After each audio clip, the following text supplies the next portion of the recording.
This is Democracy Now!, democracynow.org. I'm Amy Goodman with Juan Gonzalez. Here in New York, Mayor-elect Zohran Mamdani will be taking office in just 5 weeks on January 1st. His transition team continues to make announcements about the new administration. On Tuesday, his office confirmed 179 political appointees from Eric Adams' administration have been asked to resign by January 1st. On Monday, Mamdani unveiled a 400-person advisory group broken up into 17 committees. The transition team says they've received over 70,000 applications from New Yorkers interested in working for the new administration. One of the most significant and earliest announcements was the appointment of the first deputy mayor, Dean Fuleihan. This is Mayor-elect Mamdani. I want to announce my first deputy mayor, Dean Fuleihan. Except that I know for many, he will require no introduction. I'm grateful to him for returning to public service, and I know he has chosen to do so because he believes in our administration's ability to deliver universal childcare, making the slowest buses in America fast and free, and freezing the rent for more than 2 million rent-stabilized tenants in this city. Dean Fuleihan served as first deputy mayor during the Mayor de Blasio's second term. During de Blasio's first term, he was director of the mayor's Office of Management and Budget. Most recently, New York Governor Kathy Hochul appointed Fuleihan to the New York State Financial Control Board. He also served as a top aide to legislators for decades. The Nation's John Nichols calls him one of the most experienced hands in New York City and state government. Incoming first deputy mayor Dean Fuleihan also spoke at Mamdani's news conference. I am proud to be returning to City Hall as your first deputy mayor. New Yorkers elected you because they know you will build an administration of energy, ideas, and experience. I look forward to being part of a city government that looks like New York City and understands what it means to be a New Yorker. Like so many in our city, and the mayor-elect mentioned it, I come from an immigrant family.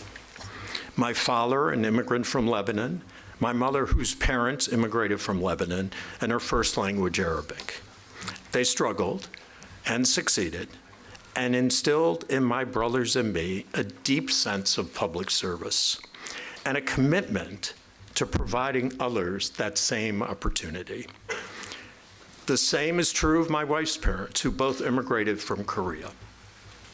The mayor-elect has provided that same hope in every message throughout the campaign. I am one of the many that was deeply inspired by that message of hope.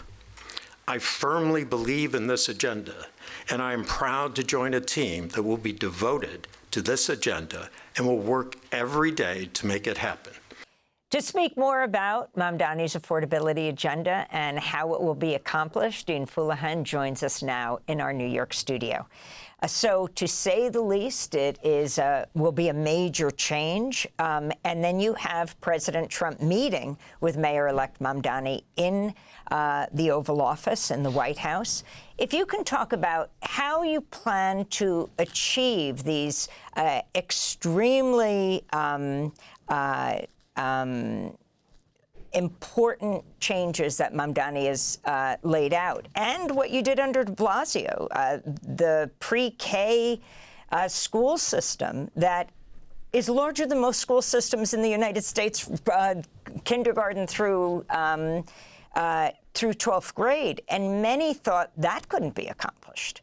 Well, first, good morning, and thank you for having me here. I'm a huge fan and a constant listener, so, but you're right. It's a challenge. It's an opportunity, and what the mayor-elect is doing, and what we're all doing.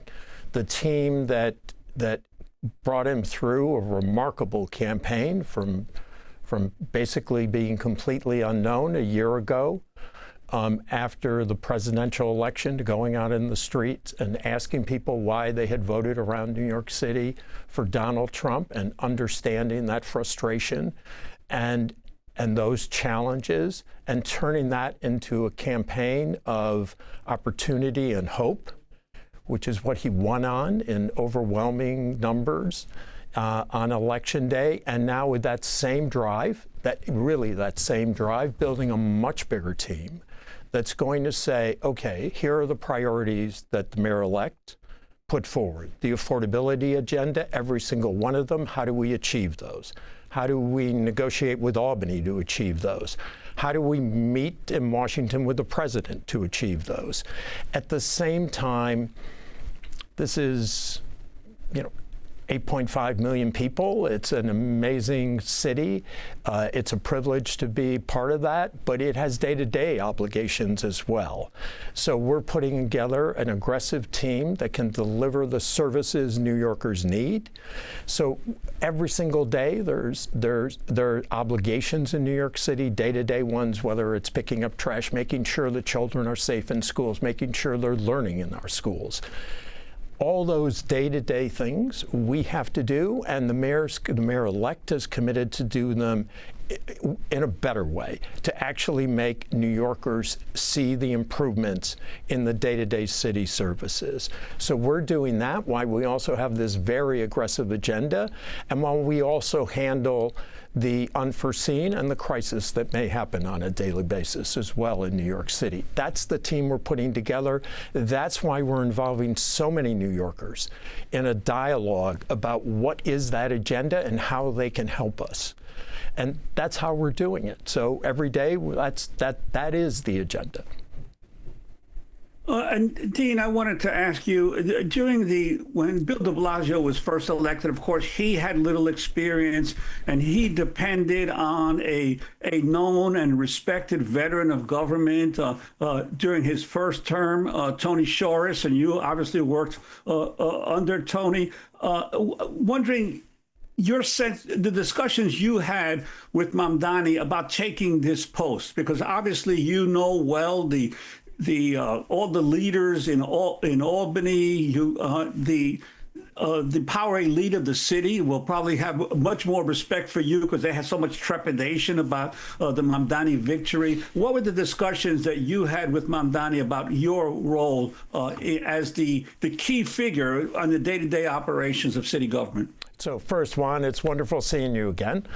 So we've actually both spent a lot of time in New York City and in Albany. So it's a pleasure to be with you again. And we should say that Juan wrote a book on the de Blasio administration. Correct. So Juan, right from the very beginning, and I met with the mayor-elect in the winter. We talked about how to make, and at that point, he was still very low in the polls. We talked about how to make New York City work, how a government functions, and how you get instead of you working to make sure an aggressive agenda is accomplished and can be accomplished. I believe then that every one of his agenda items could be accomplished, should be accomplished, needed to be accomplished. And we talked about how we would effectuate that, and we kept doing that. And you raised the de Blasio administration, and obviously one of the first major successes of the whole administration was universal pre-K. And when that started, we heard the exact same things that you just cited. We heard from the then governor of New York that you should start with a pilot, he wouldn't fund it, that there was no way for it to happen. We heard from our own department, well-meaning, that it would take 5 years. Well, 3 months later, we had the funding, and 2 years later, it was fully implemented. Government can, working together, across agencies with clear direction, can accomplish the needs of New Yorkers. And that's what the mayor-elect has put forward. That's what he ran on. That's the team he's putting together. That's why I'm privileged to be part of this team. And it's incumbent on us to make sure that happens. There are ways to do that. Is it easy? Of course not. But that's what we're going to accomplish. Now, one of the signature promises of Mamdani is maintaining a rent freeze on rent-stabilized apartments. But as you well know, there's a 9-member rent guidelines board that is appointed by the mayor, and the outgoing mayor, Eric Adams, could conceivably, in his last months in office, appoint enough people to saddle Mamdani with Adams. Rent Guidelines Board. Have you had any discussions with the outgoing Adams administration about that? You know, Juan, what we're working on is, I'm going to say it again, every single one of the agenda items, whether it's universal childcare, whether it's free and fast buses, whether it's the rent freeze, we're going to find a way to accomplish. We believe we can do that. We've put a huge team together to make sure that happens, and we're going to get there. The exact route of every single one of these, we're working right now on universal child care, which also everyone was saying could not happen, much too expensive, will not happen. Well, we have a governor who for weeks now has said universal child care is also part of her agenda. So those claims of, well, it's impossible are no longer happening now. We expect to see that in every single one of these items. And what about the governor's support for things like free buses? Is there potential for that as well? I apologize for repeating the same message, but it is what he ran on. It is what he had overwhelming support for, and those are accomplishments we're going to make happen. We're going to outline those. We're going to say what our process is to get them. We believe that we have a very different relationship with the current governor in New York than the very contentious one that you reported on for so many years and actually covered many different mayors and governors. We believe this will be a very different relationship, and that's already started, and we're in constant conversations with the governor and the governor's team. Speaking about changing relationships, Mayor-elect Mamdani was just in Washington, D.C. with President Trump, who had threatened to deport him, to detain him, called him a communist lunatic. But this was a bit of their exchange. I just want to congratulate. I think you're going to have, hopefully, a really great mayor. The better he does, the happier I am, I will say. There's no difference in party. There's no difference in anything. And we're going to be helping him to make everybody's dream come true, having a strong and very safe New York. And congratulations, Mr. Mayor. Thank you, Mr. President. Thank you. I appreciate it. Please. I appreciated the meeting with the president, and as he said, it was a productive meeting focused on a place of shared admiration and love, which is New York City, and the need to deliver affordability to New Yorkers, the 8.5 million people who call our city their home, who are struggling to afford life in the most expensive city in the United States of America. We spoke about rent, we spoke about groceries, we spoke about utilities, we spoke about the different ways in which people are being pushed out, and I appreciated the time with the president, I appreciated the conversation. I look forward to working together to deliver that affordability for New Yorkers. So before this, President Trump had threatened ICE raids of New York, more intense ICE raids. Were you shocked by President Trump's first antagonism and also saying he's withholding billions of dollars from the city if Mamdani wins, to his incredible embrace? And what does it mean? How will you deal with this extremely, to say the least, mercurial president? Look, Amy, the mayor-elect asked for the meeting, requested the meeting, knew what the agenda was to present and to discuss with the president about New York City. Something and clearly what happened was there's a common interest that came out of that meeting, and we'll take that. We'll accept that there are potential places we can work together while we disagree. The mayor-elect didn't back down from his positions. He was very firm in what he believes in. He said that at the press conference. He's repeatedly said that. He says he thinks he's a fascist and a despot. But to the extent that we can work and for the benefit of New Yorkers, we're going to accept that. We're going to make that part of how we achieve the affordability agenda. We're not backing away from it, and we look for help wherever we can get it, while also maintaining our principles and defending New Yorkers. None of that has been backed up. Did he get a promise from President Trump not to do the kind of ICE raids, for example, and we're going to talk about this in a minute with Bishop Barber, that he's done in Charlotte? Hundreds of people arrested. Well, the mayor-elect has clearly raised that at the press conference, raised it after, that is still a grave concern for us. And I'm going to repeat, we're going to protect New Yorkers. And we're going to enforce the laws of New Yorkers, and of New York, and we're going to continue to be moving on both agendas, the affordability as well as providing safety for New Yorkers. And Dean, finally, I wanted to ask you about your sense of relations with the police department. Clearly, during the de Blasio administration, the police were a major stumbling block in terms of the mayor's relations. What's your sense of what you would like to see? I know that Mamdani has said he's going to keep the current police commissioner, but what your sense is in terms of what you're going to do to build relationships with the police department? We've already started that, right? I mean, the mayor-elect has appointed the current police commissioner, Jessica Tisch, to continue. I'm having numerous conversations with her.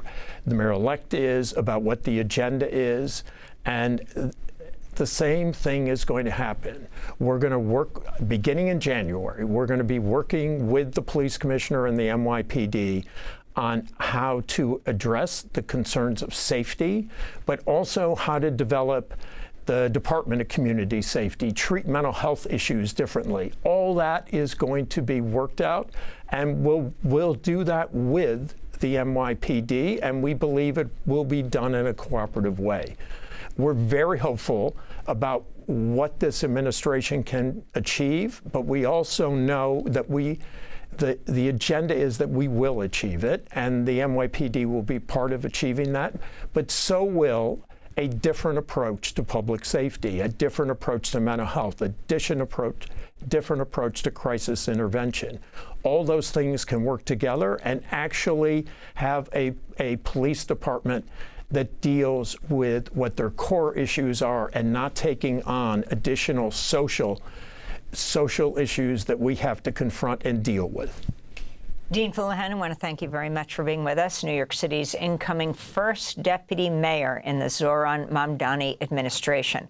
Zohran Mamdani will be sworn in as New York mayor on January 1st. Thanks for watching Democracy Now! On YouTube. Subscribe to the channel and turn on notifications to make sure you never miss a video.